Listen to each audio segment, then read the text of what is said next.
तो ये है लूसेंट और हम लोग लूसेंट पढ़ रहे थे और लूसेंट में भी हम लोग इंडियन पॉलिटी पढ़ रहे थे। तो आज हम लोग को इंडियन पॉलिटी में अपना अगला जो टॉपिक है वो पढ़ना है, जो कि है ये the government of India act 1915।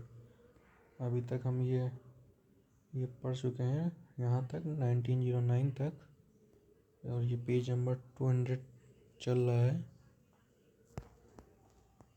अब जो इंडियन पॉलिटी चालू होती है वो पेज 198 से चालू होती है 199, और ये चल रहा है पेज 200। तो आज हम लोग को पढ़ना है इंडियन पॉलिटी में the government of India act 1915। तो सबसे पहले देखते हैं लूसेंट में क्या लिखा है, उसके बाद मैं आपको समझाने की कोशिश करता हूँ अपनी तरफ से। तो लूसेंट में लिखा है this government was passed to consolidate the provision of the preceding governments of India act. मतलब क्या था इस एक्ट में? सबसे पहली बात तो the government of India act 1915 was pass by the British parliament. British parliament के द्वारा इस अधिनियम को पारित किया गया था। ठीक है। It aim to simplify and consolidate all previous law related to the government of India. मतलब इसका उद्देश्य भारत के शासन से संबंधित सभी पूर्व कानूनों को सरल और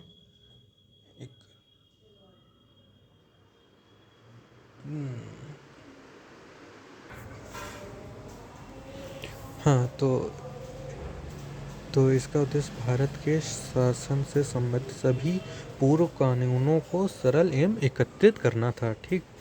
it was not a reform act but more of a completion act. ये कोई सुधार अधिनियम नहीं था बल्कि एक संकलन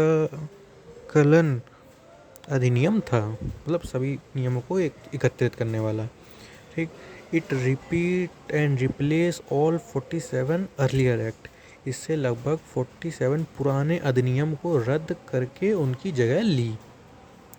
this act made no major changes in the administrative system. मतलब इस अधिनियम ने प्रशासनिक प्रणाली में कोई बड़ा बदलाव नहीं किया। It provide a legal base for future reform like the government of India act 1919। ठीक। इसने भारत भविष्य में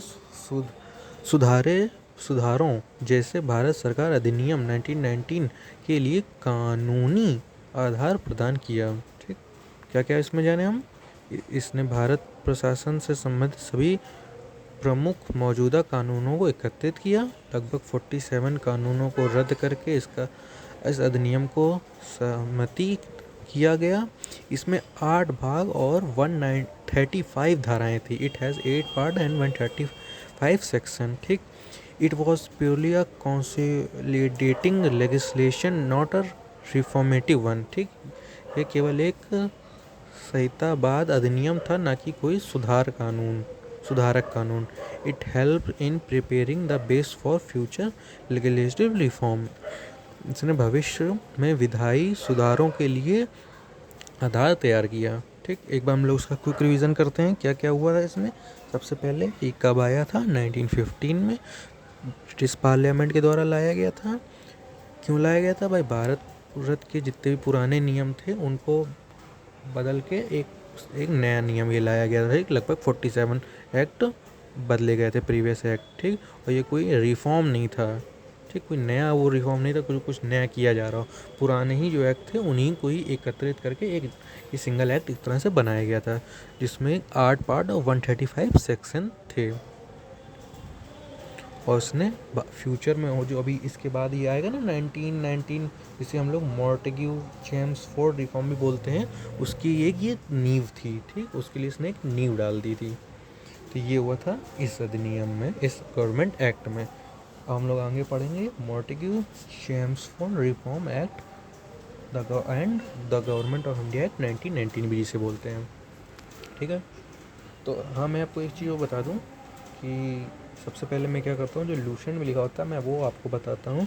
उसके बाद मैं आपको जो मैंने नोट्स बनाए हैं मैं उसकी मदद से आपको समझाता हूँ। और मैं आपको हर वीडियो में बताता हूँ कि जो भी मैंने अपने नोट्स बनाए हैं उसकी पीडीएफ आपको वीडियो के डिस्क्रिप्शन में नीचे मिल जाएगी, उससे आप पढ़ के दोबारा रिवाइज कर सकते हैं। और ये जो पॉलिटी के लूसेंट की स्कैन पन्नों की पीडीएफ भी मैंने बना दी, वो भी आपको नीचे मिल जाएगी, तो उससे भी रिवाइज कर सकते हैं। तो अब हम पढ़ेंगे लूसेंट में क्या लिखा है इसके बारे में। मोंटेग्यू फॉर रिफॉर्म में the Secretary of State for India, Miss E.S. Montagu, and the Government General Lord Chelmsford formulated purpose for the Government of India Act 1919. Second, it created a new office for a High Commissioner for in, India in London and transferred him some of the function either to perform by the Secretary of State of for India. ठीक, it provided for the establishment of Public Service Commission. A certain Public Service Commission was set up in 1926 for recruiting civil servants.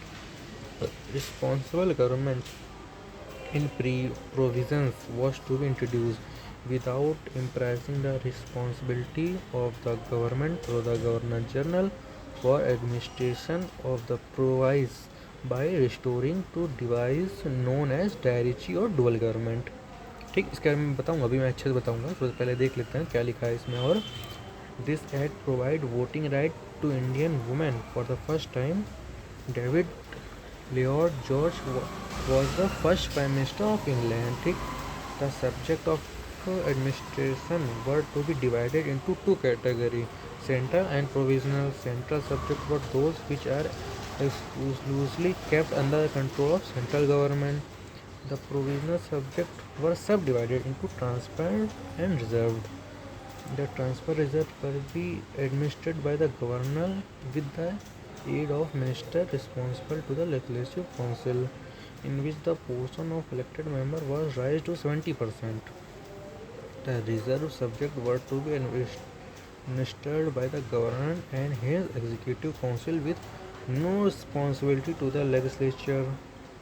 The previous certain control over the provision in administrative, legislative and financial matter was relaxed.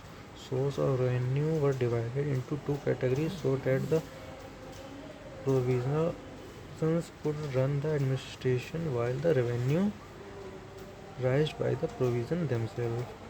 The provisional budget was separated from the certain central budget. The provisional legislature was empowered to present its own budget and levy its own taxes relating to the provisional source of revenue. The central legislature retained power to legislate for the whole country on any subject.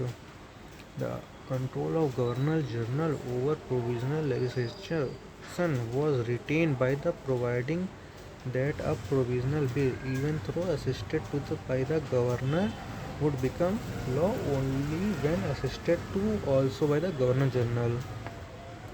The governor was empowered to reserve a bill for the consideration of Governor General if it was related to some specific matters.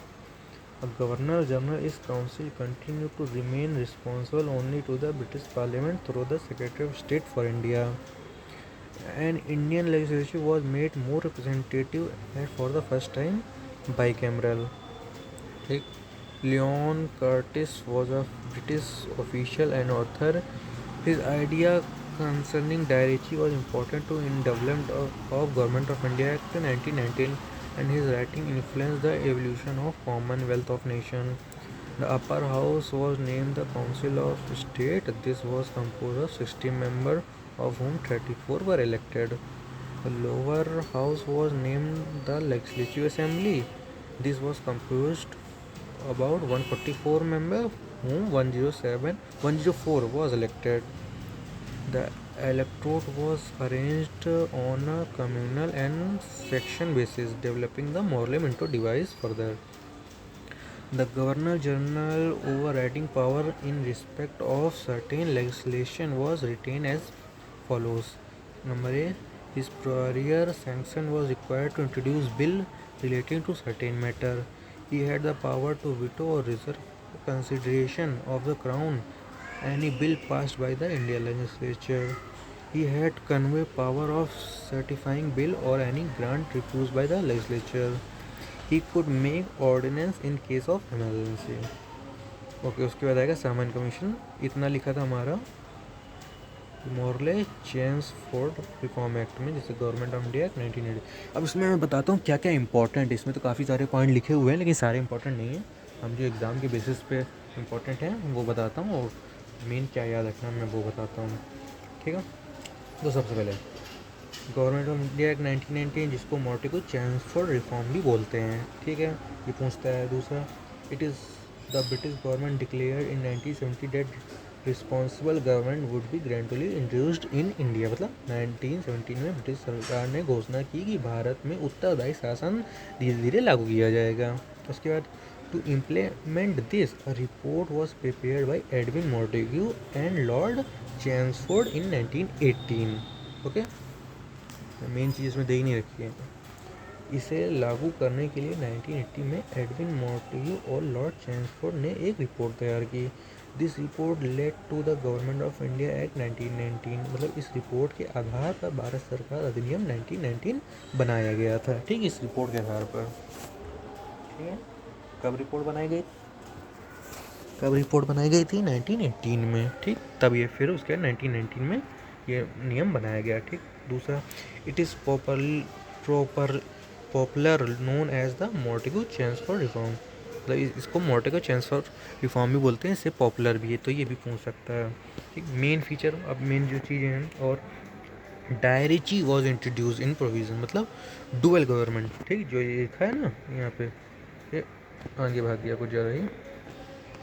दोबारा लाते हैं अपना, कहाँ पे था, Montagu Chelmsford reform.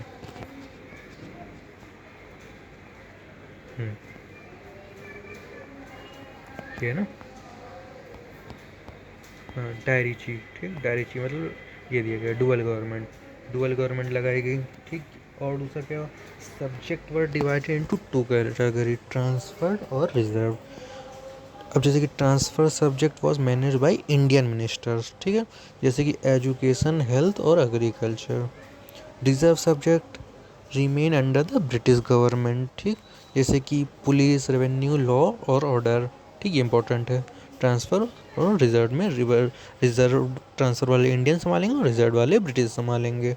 ठीक. दूसरा, central और provisional power वर separated. मतलब केंद्रीय और प्रांतीय शक्तियों का पृथक्करण किया गया. Legislative council were expanded at the certain centre and provision. ठीक, केंद्र और प्रांतों की विधान परिषद का विस्तार किया गया.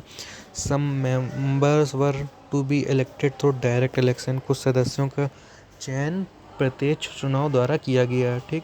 Separate electorate for minorities like Muslim, है ना, separate electrode like Muslim but continue. मुस्लिमों के लिए जो अलग एक इलेक्ट्रोड बनाया गया था, जिसमें कहा गया था कि सिर्फ मुस्लिम ही उसको वोट कर सकेंगे. मुस्लिम के नेतृत्व में एक कोई खड़ा होगा, मुस्लिम लीडर जिसे कह सकते हैं, उसको सिर्फ मुस्लिम ही लोग ही इलेक्शन मतलब वोट कर पाएंगे. ठीक, तो वो बरकरार रहा.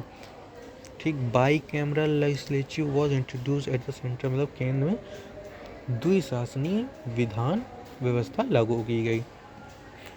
बाई कैमरल ये दे रखा है ना, बाई कैमरल. ठीक. उसके बाद two house were form, council of state जिसे अपर हाउस बोला गया, और लेजिस्लेटिव असेंबली जिसे लोअर हाउस बोला गया. ठीक, दो सदन बनाए गए, राज्य परिषद ऊपरी सदन और केंद्रीय विधानसभा निचला सदन.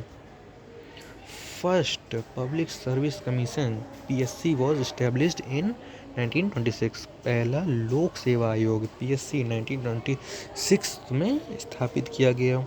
Governor general retain veto and ordering power. Governor general के पास विटो और अंतिम निर्णय की शक्ति बनी रही. मतलब गवर्नर जनरल को पावर थी ना कि वो कोई भी मतलब नियम और कोई भी बना सकता है, उसके पास पावर थी, पर लॉ के अंदर रह के और किसी इमरजेंसी की उसमें, तो मतलब गवर्नर जनरल के पास पावर अभी भी बरकरार थी कि वो कोई अगर नियम बनाना चाहे तो उसे बना के पास भी कर सकता है, उसके पास ये पावर थी.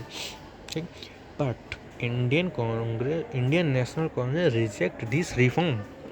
भारतीय राष्ट्रीय कांग्रेस, उसमें भारतीय राष्ट्रीय, मुस्लिम लीग, ये सब चल रही थी.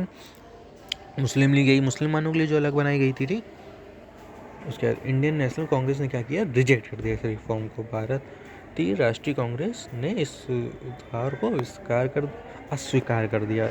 तो उसके बाद क्या हुआ, as a result the non cooperation movement was launched in 1920। इसके विरोध में 1920 के असहयोग आंदोलन शुरू किया। मतलब ये रिफॉर्म आया लेकिन इंडियन कांग्रेस, नेशनल कांग्रेस ने इसको रिजेक्ट कर दिया। तो फिर उसके बाद क्या हुआ, नॉन कोऑपरेशन मूवमेंट जो कि 1920 में चालू हो गया। ये 1990 में आया, 1999 में इसके अगेंस्ट में नॉन कोऑपरेशन मूवमेंट, जिसे हम लोग असहयोग आंदोलन बोलते हैं, वो शुरुआत हो गई उसकी। ठीक, तो हम लोग अब इसका एक क्विक रिवीजन कर लेते हैं ताकि ये याद रहे। सबसे पहले कब आया, 1919 में। इसको मोंटेग्यू चैम्सफोर्ड रिपोर्ट या रिफॉर्म भी बोलते हैं, और गवर्नमेंट ऑफ इंडिया एक्ट 1919 तो बोलते ही हैं। ठीक, दूसरा ये एक पॉलिटिकल रिफॉर्म था, राजनीतिक सुधार के लिए आया था। डायरीची लगाई गई थी, डुअल गवर्नमेंट, ठीक, इम्पॉर्टेंट। सब्जेक्ट बांटे गए, ट्रांसफर्ड और reserve. Transferred in Indian minister संभालेंगे, रिजर्व ब्रिटिश संभालेंगे।